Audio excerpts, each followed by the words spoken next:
안녕하세요. 반갑습니다. 프로페서 단독자입니다. 자, 이번 시간부터 이제 티베트가 죽음을 바라보는, 티베트 불교에서의 죽음을 시청하고 바라보는 그런 관점들. 시청한다고 표현하니까 무슨 파노라마처럼 이렇게 펼쳐지는 느낌이 드는데, 실제로 이 티베트 불교에서 죽음을 경험하고 얘기하는 것들이 마치 어떤 임상실험, 임상체험과 같은 그런 느낌으로 다가오게 돼요. 그런 내용을 얘기할 거기 때문에 사실상 시청한다고 얘기해도 크게 위화감이 드는 말은 아니라고 생각을 합니다. 자, 그래서 티베트 불교가 죽음을 바라보는 그 시각에 관련해서 이번 시간부터 말씀드린다고 얘기를 했었죠. 네. 서양인은 여러분들 기본적으로 동양인하고 달라요. 생긴 거, 사고방식, 문화, 이런 거를 떠나서 죽음에 대한 생각도 당연히 어떨까? 다르겠죠. 그죠? 서양인들은 죽음에 대해서 일종의 fear, 공포가 있었어요. 근데 이제 금기 같은 것들 있죠. 그래서 입에 함부로 올리기 어려운 그런 느낌을 줬다는 거예요. 죽음이라는 것. 데스가 서양인들에게 있어서. 근데 죽음이 이제 임박해 와도 죽어가는 사람이라던가 그 친지들은 이제 딱히 이 죽음, 다가오는 이 공포스러운 죽음에 기댈 곳이 딱히 없었던 거야. 아, 드디어 심판을 받으러 가는구나. 신에게. 약간 이런 느낌이었던 거지. 사람이 죽어가는 것을 볼 수 없도록 일종의 그 과정을 처리하는 경우가 많았어요. 어디서? 서양에서. 이 죽음의 일종의 과정이죠. 프로세스를 이게 괜히 눈으로 보고 그 소리를 듣고 하는 게 찝찝한 거야. 이 과정을 보는 게. 그래서 어떻게 했다? 서양인들은 이런 것들을 금기시하고 볼 수 없게 만들려고 했었다. 죽은 자의 몸이 관에 담기죠. 서양식으로 보면 그죠? 관에 담기고 화장을 위한 건물로 화장터로 옮겨져. 화장터로 옮겨지고 이렇게 진행되는데 화장이 이렇게 진행되는 과정을 사실상 볼 수가 없는 경우가 많았어요. 요즘에는 다 볼 수 있겠죠. 근데 이제 옛날 이제 몇백 년 전만 해도 이 과정 자체가 약간 조금 쉬쉬하는 경향이 있었단 거죠. 근데 이제 동양인들 같은 경우에는 서양하고 아주 구체적으로 그리고 특징적으로 차이가 있는 게 바로 이 죽음이라는 거예요. 이 죽음이라는 것이 동양인은 안 죽는다 이런 게 아니라 동양인들에게는 매우 친숙한 거야. 더 이상 이게 어떤 공포와 같은 걸로 느껴지지 않는 거지. 이게 아마 문화적 차이 그리고 이거를 받아들이는 사고관 그런 사고방식의 차이라고 생각을 해요. 그래서 동양에서는 사람이 어떻게 돼요? 죽게 되면은 시신을 어딘가로 이렇게 운송하지 않아. 운구하지 않고 화장하기 전까지 어떻게 했을까 옛날에? 가족이 죽으면 가족 곁에 두고 그냥 마치 살아있는 거와 다름없이 그냥 같이 사는 거야. 그 옆에서. 그리고 가족하고 친구들은 일종의 이런 화장하는 모습. 진짜 그 육신이 불타가지고 재가 되는 그 모습을 그냥 지켜보는 거야. 섭리구나. 자연의 모습이구나 하고. 아니면은 화장에 쓰이는 땔감이 부족했던 땔감의 부족을 겪었던 어떤 그런 지역이라던가 그런 도시 이런 곳에서는 어떻게 했냐? 동물이 먹을 수 있게 어떤 특정한 산 등성이라든가 아니면은 구릉지대 이런 언덕 같은 데다가 그냥 거기 올려놓고 오는 거예요. 독수리들아 아니면은 들짐승들아 자연으로 돌려보내다오. 나의 형제 나의 어머니 나의 아버지 이렇게 내려놓고 가는 거야. 우리 할머니 할아버지. 요즘 상식으로 봤을 때는 말이 안 되죠. 그죠? 근데 동양에겐 어떻다? 핵심적인 거를 말씀드리면 서양하고 이렇게 죽음을 보는 관점이 달랐다. 서양에게는 공포이자 금기시였지만 동양에게는 매우 친숙한 어떤 하나의 관습이었다라는 거죠. 뭐가? 죽음이. 그죠? 그래서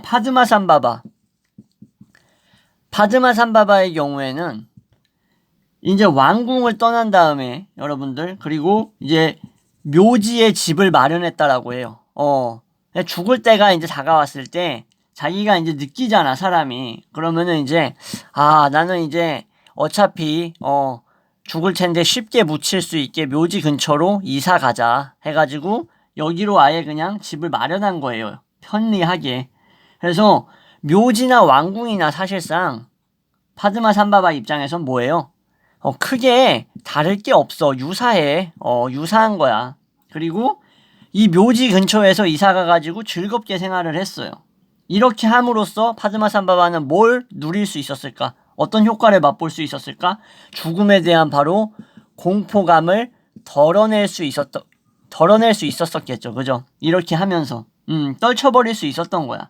자, 이후로 수많은 티베트의 수행자들이 어떻게 했을까요? 이 파드마 삼바바가 이렇게 행동한 이후로 수행 장소로서 수행하기 정말 좋은 장소로서 어디를 찾았다? 세메터리, 묘지를 찾아서 묘지에서 수행을 하였다라는 얘기가 있습니다.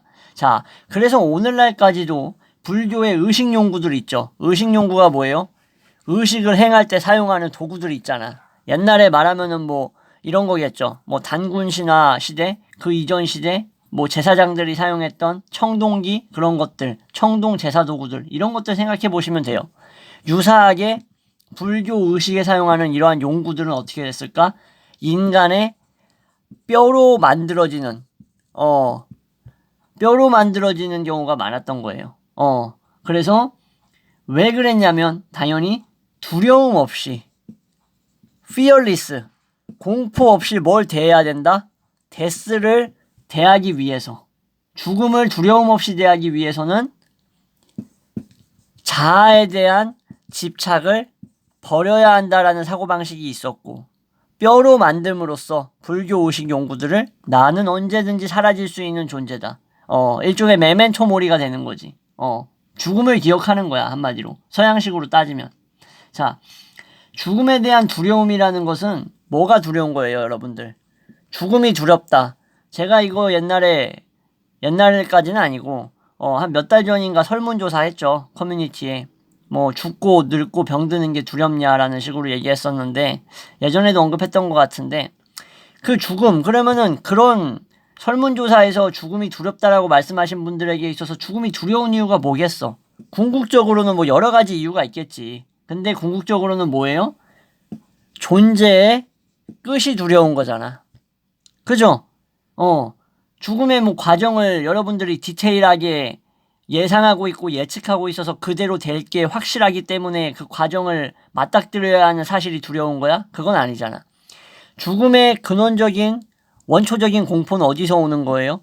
존재가 마감한다는 사실에서 오는 거죠. 이거는 뭐 남녀노소, 문화, 성별 뭐 이런 거 관계없이 뭐 남녀노소가 성별이잖아.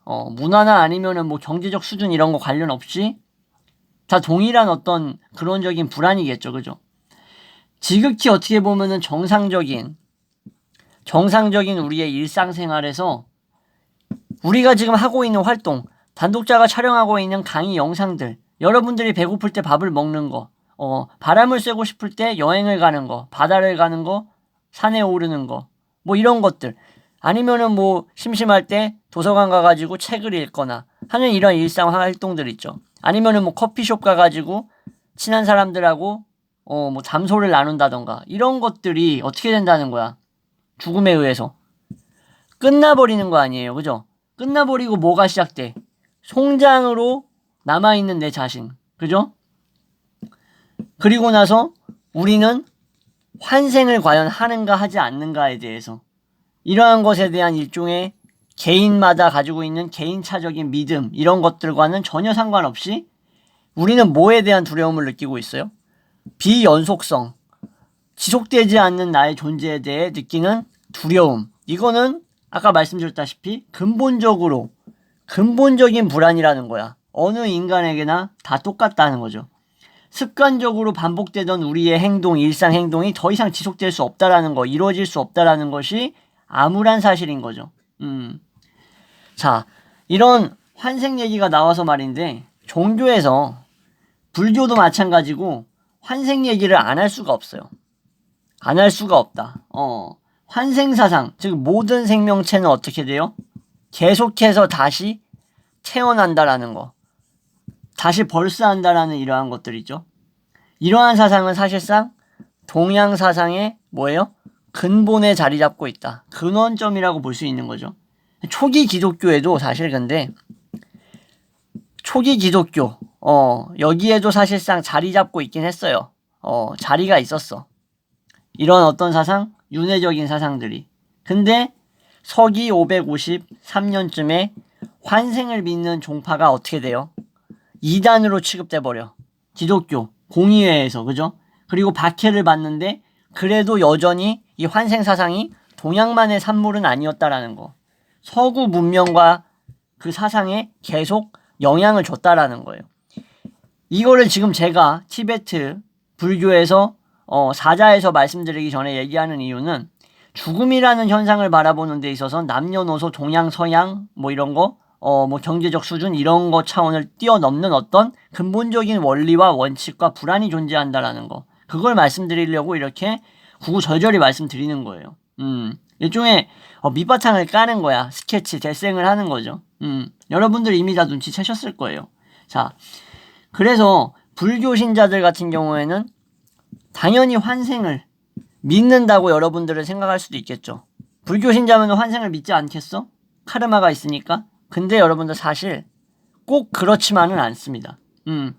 환생의 의미가 특정한 종류의 영혼이라던가 아니면은 뭐 영적 존재들 있죠. 이런 존재들이 뭐 한 사람에서 특정한 A라는 인물에서 뭐 여기에 뭐 다른 사람으로 뭐 옮겨간다. 뭐 이러한 것들을 전제로 사실상 하고 있죠. 근데 오히려 부활이라는 것을 오히려 어때요? 더 이것을 더 인정하는 경향이 있단 말이에요. 그러니까 이번 생하고 다음 생하고 즉 내세가 관련되어 있다라는 거, 인과관계가 있다라는 것을 전제로 한다라는 거예요. 한마디로. 다시 말씀드릴게요. 자, 환생의 의미가 어떤 영적 존재가 마치 한 사람에게서 다른 사람으로 옮겨가는 것을 보통 환생이라는 식으로 얘기를 하는데 사실 우리는 이러한 환생보다는 부활을 인정하는 경향성이 있다. 레저렉션은 뭐예요? 이번 생이 어떻게 된다? 다음 생하고 연관이 있다라는 거지. 영혼이 옮겨가는 게 아니야. A에서 B로 옮겨가는 게 아니라 A라는 사람의 이번 생을 A-1이면 다음 생이 이제 A-2인데 A-1하고 A-2가 연관성이 있다는 거야. A라는 측면에서 연관성이 있다라는 거지. 이런 느낌인 거예요. 그러니까 불교에서는 다음 생이라는 게 이전 생이나 지금의 생과 연관이 있다라고 보는 거예요. 연관성. 그리고 당연히 제한을 받기는 하겠지만 A-1하고 A-2는 전적으로 새로운 거예요. 뉴라는 거죠. 그래서 어떻게 여기에 업이라는 거 말씀드렸죠? 카르마라는 게 어때요? 끼어들 수 있는 공간이 생겨나는 거야. 연관이 있기 때문에 이번 생하고 다음 생하고. 티베트 불교도 어떻겠어요? 크게 여기 맥락에서 벗어나지 않았겠죠. 그죠? 근데 석조는 다음 생에 어떤 일이 일어나는지에 대해서 굳이 생각하려고 하지 않았어요. 석가모니는. 왜 그랬냐면 이 현실에서 탐색하고 뭘 깨달을 수 있을까? 인간이 뭘 탐색하고 뭘 깨달을 수 있을까에 대해서 이 환생이니 무슨 뭐 부활이니 이러한 것들은 전혀 도움이 안 된다는 거야. 다시 한번 말씀드릴게요. 석조는 이러한 것에 매몰되어 있지 않았어. 왜? 현생에서 내가 탐색하고 깨달음을 무엇을 얻을 수 있는가에 생각하는 데 있어서 환생 부활 같은 이런 관념이나 개념들이 어떻다고요? 오히려 쓸모가 없었기 때문이라고요. 자, 앞에 이렇게 서두를 지금 제가 되게 길게 얘기했는데 자, 이제 본격적으로 이제 티베트 불교의 관점으로 들어가도록 하겠습니다. 이제부터 진짜 사자에서 관점으로 들어가는 거야. 티베트 불교는 이생하고 내세하고 있죠. 사이에 되게 재밌습니다. 여기에 걸쳐진 단계가 있다라고 봤어요. 여기에 걸쳐져 있는 상태가 있다라는 거야. 자, 이생 그리고 내세 여기 이제 단계가 있어. 스테이지가 따로 있다라고 본 거야. 자, 이걸 상세히 분석했습니다. 그래서 일종의 이 이생과 내세 두 세계 사이에 뭐예요? 갭이죠, 갭. 이 갭이 바르도라고 불렸습니다. 바르도. 바르도 옛날에 그 프랑스에서 배우였는데 배우인가? 아무튼 우리나라 개고기 먹는다고 미천하다고 말했던 여자 이름 생각나네. 그 여자 이름이 브리짓 바르도인가 그랬는데 아무튼 그 바르도가 뭐다? 이생하고 내세하고의 뭐? 틈이라고요. 틈의 단계라고. 바르도는 일종의 과도기겠죠. 그러면 한마디로. 이러한 바르도라는 이 단계 언제 발생할까 여러분들? 언제든지 발생할 수 있다라는 거예요. 언제든지. 이게 참 놀라운 거지. 그래서 이는 곧 내가 어디에 속해 있는지 확신이 안 되는 상태를 경험하는 거예요. 내가 지금 이생에 있는 건지 아니 내세에 있는 건지 분간이 안 가. 뭐지? 이런 상태를 경험하는 게 뭐다? 바르도라고 얘기한 거예요. 이러한 경험은 언제 그러면 여러분들 강력하게 다가올까? 언제든지 경험은 할 수 있어. 하지만 유독 스트롱하게 강력하게 느껴지는 그때가 언제일까 여러분들? 바로 죽음이 임박했을 때 내가 이 바르도에 있는 것 같은 느낌이 강력하게 다가온다고 얘기합니다. 티베트 불교에서. 불확실한 일종의 불안감의 상태라고 볼 수 있는 거지. 인간에게 있어서 불안감을 빼놓고는 인간 존재 자체를 설명하는 데 있어서 오류가 너무 많이 발생할 수밖에 없어. 인간은 불안의 존재라고 말할 수 있을 정도니까. 왜냐하면 이렇게 죽음이 임박했을 때는 여러분들 내 몸을 가지고 있다는 데서 느낄 수 있는 뭐예요? 일종의 불안감과 반대가 뭐야? 안정감이지. 죽음 임박 시에는 안정감을 느낄 수 있다? 뭐 이런 거? 편안함? 친숙감? 이런 것들로부터 어떻게 돼요? far away. 멀어진다라는 거죠. 이해되시겠죠? 그 유명한 티베트 사자에서는 죽음 직후부터 인간이 죽음 바로 다음부터 다음 생에 몸을 받을 때까지 어떤 일들이 발생하는가에 대해서 그리고 죽어가는 사람, 죽어가는 자를 어떻게 도와줄 수 있을까에 대해서 적혀져 있습니다. 그런 일종의 경전이라고 보시면 돼요. 뭐가? 사자에서가. 티베트 사자에서가. 한번 읽어보고 싶어 나도 진짜로. 너무 궁금해. 이 책은 살아있는 사람들에게 근데 또 가르침을 주는 그러한 경우도 있어요. 왜 그럴까? 예를 들어서 수행할 때나 일상생활 속에서 겪는 혼란, 이 컨퓨전들 있잖아요. 이런 혼란들이 근원이 없는 불안감이 될 수도 있는데 이런 것들을 어떻게 우리가 컨트롤할 수 있는가? 다룰 수 있는가에 대한 일종의 방법을 주고 있다라는 거야. 뭐가? 사자에서가. 왜? 죽어가는 사람이 어떻게 우리가 아니면은 주변 사람들이 그 사람을 도울 수 있는지 그리고 다음 생에 몸을 받을 때까지 죽고 나서 어떤 일이 발생하는지를 가르침으로써 탐구하고 연구하다 보면 수행할 때 느껴지는 어떤 불안감, 혼란, 막연함 이런 것들을 다루는 방법을 제시해 준다라고 할 수 있는 거죠. 그래서 이러한 경계이자 틈이자 과도기인 바르도는 눈부신 불빛을 보는 단계부터 시작한다고 해요. 이걸 경험하면서 시작되는 죽음의 과정이다라고 얘기를 해요. 사자에서에서. 이러한 찬란함, 일종의 눈부심 같은 것들은 뭐예요? 진정한 마음의 본성이라고 티베트 사람들은 생각을 했던 거예요. 그래서 이 눈부신 불빛을 보면 뭐예요? 해탈이 가능하다라고 봤습니다. 일종의 깨달음이 가능하다. 인간의 진짜 본성의 내면을 본 것이다. 일반적으로는 죽은 사람의 의식은 너무 혼란스러운 상태에서 이 빛을 알아볼 수 없다라고 얘기를 해요. 이 눈부신 빛을. 죽은 사람의 의식은 혼란스러운 상태다. 그래서 평화로울 수도 있고 공포스러울 수도 있는 어떤 눈부신 이러한 빛의 형상들에 휩쓸려 가지고 어디로 가게 된다? 이게 내세로 인도하는 일종의 눈부신 불빛이라고 볼 수 있는 거예요. 누구한테? 티베트 사람들한테. 사자에서에서 그렇게 얘기하고 있는 거예요. 네, 이렇게 해서 오늘 영상은 여기서 끊고 다음 시간에 이어서 할 건데 다음 시간부터는 이제 임상학적으로 사망했다는 선고받았던 사람들이 뭐 다시 살아났던 사람들의 경험들 뭐 이런 것들이 기록해져서 전해져 있는 막 이야기들 이런 게 있다라는 것부터 이제 시작을 하고 또 이 바르도 가르침에 묘사되어 있는 것들이나 이런 거하고 되게 흡사한 어떤 경험을 얘기하고 있는 어떤 그런 것들을 말씀드리면서 얘기를 계속 이어가도록 하겠습니다. 지금까지 시청해주셔서 감사합니다.